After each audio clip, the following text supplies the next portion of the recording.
So how do I describe myself as a designer? It's an interesting question. I've been in the industry for over 16 years, so it's kind of changed quite a bit. When I talk to people who don't know me, I just say I'm a designer. And when they naturally say, "Oh, fashion designer." I was like, "No, I'm not a fashion designer. That's not the only type of designer out there." So I then explain to them I do user experience, and then explain what I do from there. Because I find that although I trained in graphic design, if I say I'm a graphic designer, they automatically assume that I design posters for a living. So I then have to explain that I actually work on the digital side of things. But I'm a visual designer, but I also look at the human side of things, of when I'm designing products and how things interact as well. So I look across the whole spectrum when I'm designing things. So I class myself as a designer. It's the easiest way of doing it.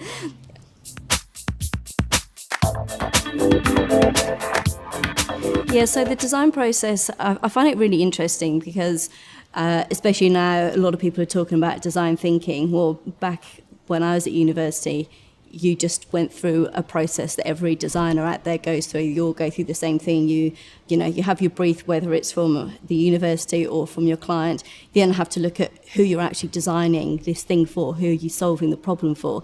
And then you go through lots and lots of different iterations. So you do lots of research. You go out and find out if it's the right thing for the target market that you're aiming at. And then you'll go through lots of different sketches and then eventually take that into whatever medium you're working it into, whether it's a physical product or if it's a digital product. So my process hasn't really changed that much. Although now I work more closely with delivery teams, then that process is obviously speeded up quite a bit. So I'll go out and really understand what the problem is that the business are trying to solve with the client. And then I understand how that works with the customer as well, because it's all very well designing something that the business wants, but you need to make sure that actually the customer also wants that. Otherwise, you're wasting lots of money designing things that nobody wants. So doing all of that research and then going through, and then I just sketch out what it's going to look like. But I normally run quite a lot of workshops with customers as well to kind of do sketching sessions with them to get their ideas of what they would want into the product. And then once I've gone through the sketching process and also working with the developers to see what works, what we can do, what we can't do, prioritising it, I then eventually get down to doing the interactive prototypes and then the high-end visual designs from there. So my process hasn't changed that much. It's just a lot quicker now because of how we deliver things much quicker in terms of technology. So the project I'm working on at the moment, I did some workshops last week with a core set of people, and I'm already going through and iterating on those and putting together interactive prototypes. So it can be something over a couple of days, it could be over a few weeks. And it all depends on how quickly you can have access to the right customers to try things out on. And then when I'm designing things, so this week, I'm going to be testing my interactive prototypes, but at the same time, my development team are going to be building some of the back-end things. So therefore, you're not slowing down the process, you're designing and building at the same time.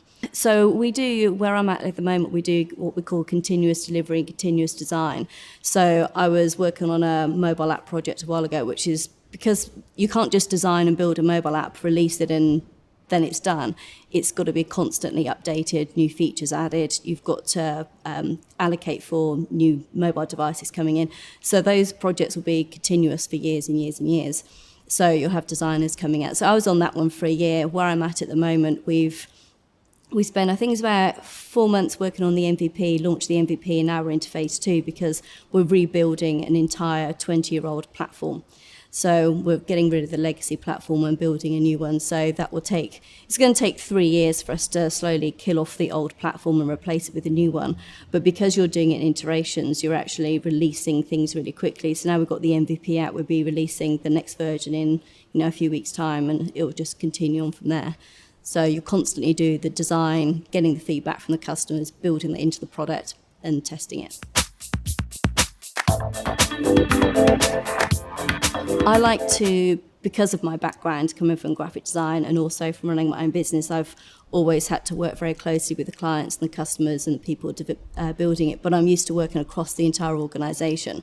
So what I find is that a lot of the products I'm working on, a lot of the companies feel that a product just kind of sits there and you could just build the product, but what they don't think about is the actual wider scope of that. So you have to actually speak to the marketing teams to make sure when you've built this product, it's actually marketed so you can get people using it. So with the background that I've got, I make sure that I'm actually speaking to all of the different stakeholders through that journey. So at the moment, I'm working with the head of the call centre and all the call centre team and doing research with them because they're speaking to the customers every day. So I get a lot of information from them. Then we've got our product owner. I've got the marketing team that I speak to on a regular basis. There's my development team, so back-end, front-end developers. I've got BAs, QAs. So there's a whole variety of people that I'm interacting with on a daily basis as a designer. But that's just the nature of working in the technology sector, of having to speak to all those different people on different levels and understanding the technology and the business side as well.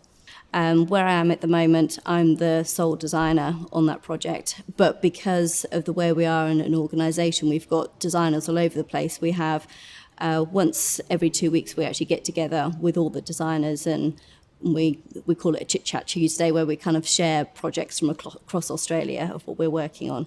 And then if you ever need any help, you just email out or instant message one of the other designers if there's something you're not sure about. So we do that on a regular basis. Sometimes you'll be teamed up with another designer, but I find that our BAs have kind of sort of a design mindset anyway, and all of our developers work from a human-centred approach anyway when they're building things. So we're all on that journey of making sure what we're building is human-centred. Yeah, and also globally as well. So I'm on the global team as well at Thoughtworks. So I speak to all the designers globally. So if I ever need something from the UK, I'll just message who I know in the UK. I'm trying to get in contact with some people in New York at the moment. So having that big network across the organisation is really good. And also flat enough so that you can just chat to anybody whenever you need some help.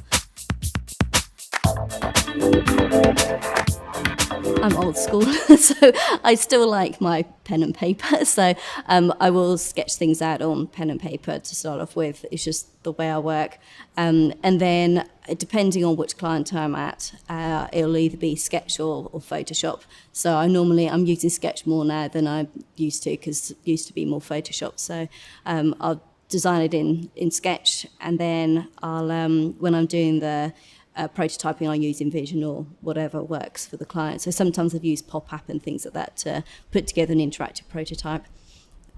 So yeah, I just use a variety of different tools. And then for workshops, there's a whole variety of different tools that I use for workshops. But most of that is basically just putting post-it notes up on the wall, getting the information out of customers and getting them to do kind of six-up sketching and things like that. Over the years, I've used different tools depending on the clients. When I had my own business, you would do the traditional kind of foam board, printed presentations and that kind of thing.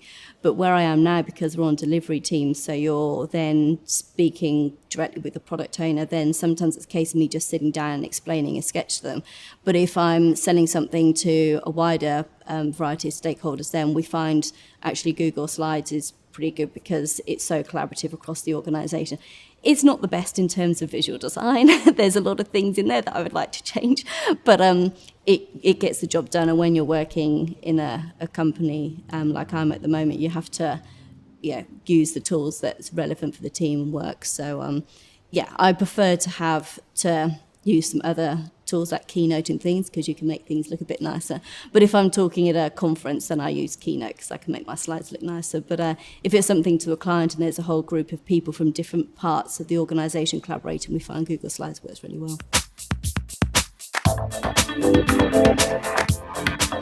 I always try to design something that's going to be easy and intuitive for a customer to use. And also I want them to use it because they want to use it, not because they're forced to. And also that the product I'm building at the moment, I'm actually going to be helping a lot of the departments inside the organisation have a much better experience and be able to do their work better. So when I was running the workshops with them, I found out all of the pain that they're going through. I was like, I feel so sorry for you guys. You're having to use this really horrible interface from the 80s and, they're all getting RSI from the constant clicking. It's just horrible. I was like, I really couldn't do their job. So to be able to see their faces of, just the sketches that we've put together so far of them going, oh my God, if you could do that, that's going to make my life so much easier and we're going to reduce the RSI. Those kind of things really make you happy as a designer. So you can see you're making a huge impact on those individuals. So I think sometimes it's hard if you're building a product for people you don't meet all the time. But where I'm at the moment, I'm building a product that's actually going to not only help people that I'm not going to meet very often, but it's also going to help people inside the organisation. You can see the delight on their faces every day of how much you've improved their lives. And I think that is huge as a designer, just to see that kind of delight. And the other thing I also like is, because I've got a branding background as well, whenever I try to go into an organisation, if I see that there's a gap in their branding, I'll try and help steer them in the right direction. And so I presented something the other week, a new direction of how we should be pushing their new product with their brand, and everybody loves it. So, and we've introduced these like family of characters to make the product kind of just a friendly product, so it matches more with their brand. And everybody afterwards, oh, we really love those. Can we get some more of those? And just see that kind of really makes it worthwhile as a designer. I was thinking about this the other day because one of the things I've noticed over the last few years is so many organisations are just obsessed by design thinking. So they all talk about design thinking and they think that that's going to solve all of their problems, but it's not. And I think a lot of the designers that I've interviewed recently, they understand the theory of design thinking, but that's not what makes you a designer. There's the other elements that you need to add to that. So there's a lot of things that people are still forgetting when they're going through that process. Is you still need to make sure that the thing you're building is interactive. You still need to add the visual element to it as well. And I think sometimes organisations forget that, which is why when they're putting in the design thinking bit into their organisation, they're wondering why it's not working. So I think as designers, we're always going to have that challenge of explaining to companies why designers add value, and also that it's not just do design thinking and you'll have amazing products. There's actually a whole other process that you need to go through, and you need to have designers driving that. So I think there's always going to be a challenge for designers to justify why we do what we do and the value we add. But that's what makes you a good designer, is being able to justify what you do for a living. I think there's definitely obviously opportunities for designers to help organisations understand how design can really help their business and how the design can make much better products for their customers as well. So I think there's a huge opportunity for designers to really voice their opinion and have a seat at the table, basically. But it takes the right type of designer to have those conversations. So you've got to be, really, really good at what you do, but you've got to be a strong enough designer that you can sit down and have those difficult conversations, and you can explain to somebody, this is the value we're adding, and this is why you need to take design more seriously. I also think what's going to be interesting for designers in the future is just all the way we're growing so quickly in terms of technology, is keeping on top of that as well. So with voice, how does that impact voice? And how do we design for some of that new technology that's coming through?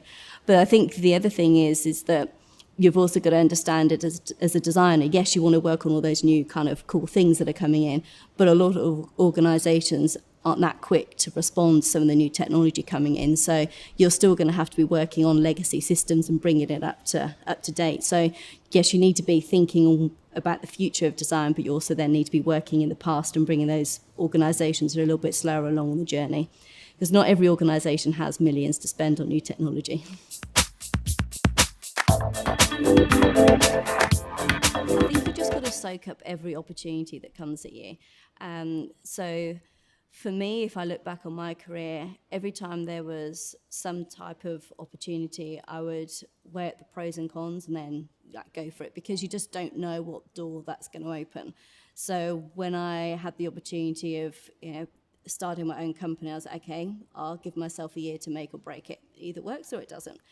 And it luckily it worked out. Yes, it was a lot of work, but then that opened up lots of other doors to different areas, and I've met some amazing people along my journey, which is why my kind of design career has gone the way it has. But I think you just got to soak up every time there's an opportunity, you've got to kind of grasp that opportunity and go for it. But the other thing is it's passion. You've got to have the passion as a designer. So you've got to love what you do. And one of my mentors actually said to me, if the thing you're doing doesn't scare and excite you, then you need to get out and do something else. So if it doesn't scare and excite you, then find something else to do, because you're not on the planet for very long, so make the most of it. Go out there and just take every opportunity, and explore different areas of design, and just love what you do.